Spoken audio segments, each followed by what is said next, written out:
गेहूं का सीजन है, किसानों को क्या मैसेज देंगे। तो बहुत सारी उनमें कंफ्यूजन है कि फोटो होगी, सत्यापन के लिए बायोमेट्रिक होगी।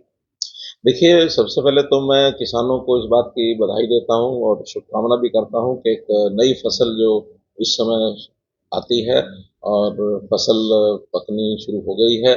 कुछ जगह पर पक करके मंडी में आना भी शुरू हो गया है और उन सबको शुभकामना।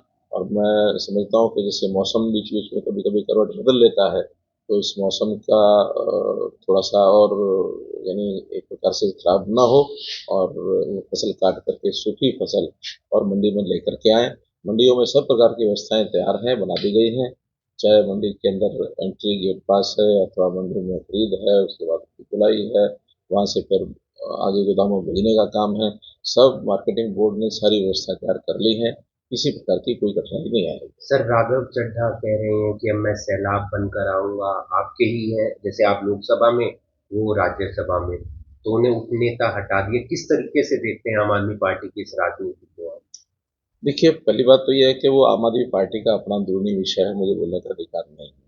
फिर भी जैसे एक चर्चा चलती है उसके अंदर सभी पार्टियों को, जैसे पार्टियों को सब देखते भी हैं।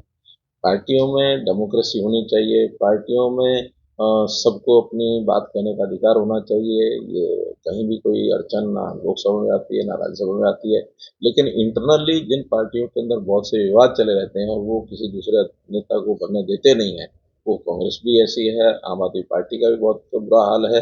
आम आदमी पार्टी के कितने ही नेता, हालांकि बहुत सारे देश में कहीं नहीं है, दिल्ली में तो राज किया या पंजाब में राज कर रहे हैं, और उतने में भी वो जितने नेता उनके साथ जुड़े और धीरे धीरे करके वो उनको छोड़ के जा रहे हैं। और कहीं ना कहीं जो उनको सुनने में मिलता है कि उस पार्टी के अंदर एक जैसा एक ही व्यक्ति का जो से चलती है, उस व्यक्ति के अतिरिक्त कोई विचार रखता है तो वहाँ उनको बर्दाश्त नहीं होता, सहन नहीं होता है। अच्छा नहीं है। जहाँ तक चड्ढा जी की बात है, एक अच्छे सांसद हैं और पार्लियामेंट में भी बहुत अच्छे प्रकार से विषय लोगों के रखते हैं।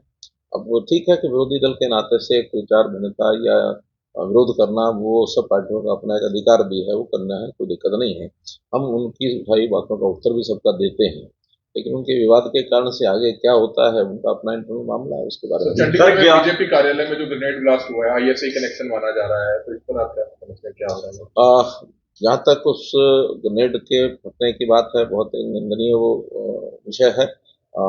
फिर भी पुलिस जो है उसकी छानबीन कर रही है। उसके अंदर चंडीगढ़ पुलिस और पंजाब पुलिस मिल करके इस सारे विषय को कर रहे हैं। जहाँ तक मेरी जानकारी है, वहाँ के डीजीपी पंजाब ने, जो यादव जी हैं, उन्होंने इस बात का खुलासा किया है कि 5 लोग उसमें पकड़े जा चुके हैं और कुछ लोग और पकड़ने शेष हैं।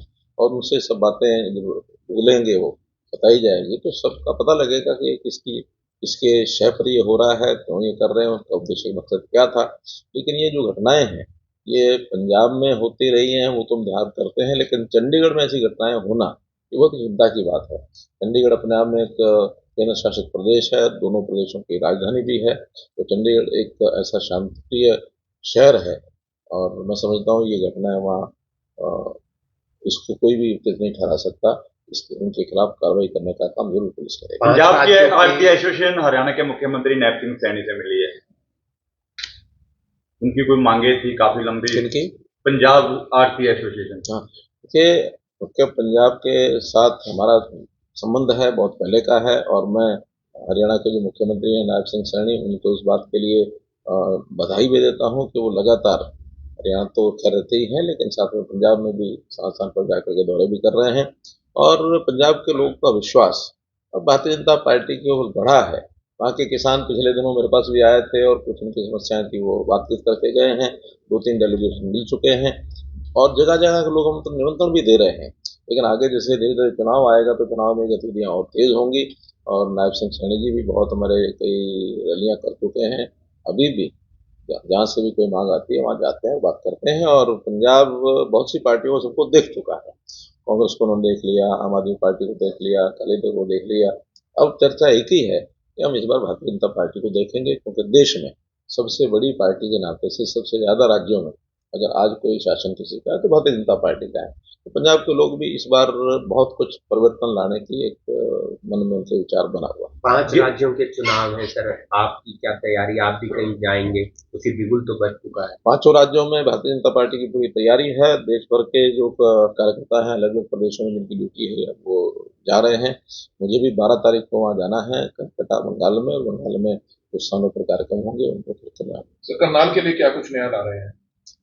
करनाल बहुत अच्छे प्रकार से आगे बढ़ रहा है। हमारा सारा यहाँ का राजनीतिक नेतृत्व भी और हमारा प्रशासनिक सारा जो लोग हैं वो सब करनाल और करनाल जिला क्या पूरा लोकसभा क्षेत्र में कहूँगा कि उसमें सब लोग एक्टिव हैं, और ग्रामीण क्षेत्रों या शहरी क्षेत्रों सब काम कर रहे हैं। अभी एक टीम दिल्ली से national institute of urban affairs ऐसा करके एक इंस्टीट्यूट को बुलाया है यहाँ, और करनाल में और क्या नए काम किए जा सकते हैं उन्होंने एक 10-12 प्रोजेक्ट बताए हैं। उन प्रोजेक्ट्स पर एक बार फाइनल होने के बाद काम करेंगे, और करनाल एक अच्छा शहर वर्थ लिविंग जैसा है, पहले से भी है। ऐसा कहा जाता है कि अगर हरियाणा में कोई बढ़िया शहर, खास करके जिन लोगों को जो ऊहापोह से दूर रहना है, शहरी ऊहापोह से दिल्ली से दूर रहना, ऐसे जो कंजस्टेड शहर है उनसे दूर रहना, तो उनके लिए हरियाणा में तो करनाल शहर माना जाता है या फिर पंचकुला शहर माना जाता है। तो इन शहरों का अपने आप में विकास पहले भी हो रहा है।